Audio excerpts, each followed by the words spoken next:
क्या आपने कभी सोचा है कि आखिर मैसेज को लिखकर समुंदर में फेंकने की शुरुआत कैसे हुई? ये एक फैंटेसी लगती है, बट इसके पीछे एक बहुत बड़ा रीज़न था।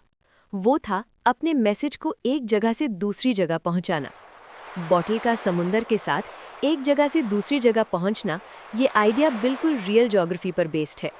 इसी कॉन्सेप्ट पर रियल हिस्ट्री में भी सेलर्स और एक्सप्लोरर्स मैसेज बॉटल्स का यूज़ करते थे, कम्युनिकेशन और मदद के लिए।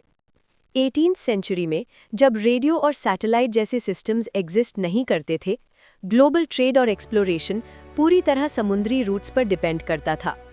यूरोप से एशिया जाने वाली शिप्स साउथ अफ्रीका के केप ऑफ गुड होप के पास से लगभग 34.356 डिग्री साउथ 18.474 डिग्री ईस्ट पर क्रॉस करती थी।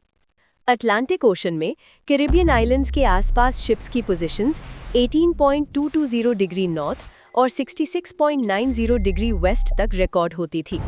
इंडियन ओशन में ब्रिटिश और डच ट्रेडर्स अगर इन रूट्स पर किसी वजह से शिप डूब जाती तो क्रू की लोकेशन मैप पर ट्रेस करना मुश्किल हो जाता था। Why message in a bottle?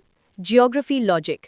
इस सिचुएशन में डायरेक्ट कम्युनिकेशन पॉसिबल नहीं था, इसलिए सेलर्स अपनी लास्ट नोन लोकेशन, डेट और शिप का नाम लिखकर मैसेज बॉटल में डालते थे। ये बॉटल्स समुद्री करंट्स के साथ आगे बढ़ती थी। फॉर एग्जाम्पल, अटलांटिक ओशन में गल्फ स्ट्रीम करंट बॉटल्स को कैरिबियन से यूरोप की तरफ ले जाता था। इंडियन ओशन में मॉनसून करंट्स बॉटल्स की डायरेक्शन डिसाइड करते थे। Why parchment? Material fact. Normal paper salt water और ह्यूमिडिटी में ज़्यादा देर तक सर्वाइव नहीं करता था, इसलिए मैसेजेस पार्चमेंट पेपर पर लिखे जाते थे। पार्चमेंट एनिमल स्किन से बनता था, जो मॉइस्चर के अगेंस्ट नॉर्मल पेपर से ज़्यादा ड्यूरेबल होता था।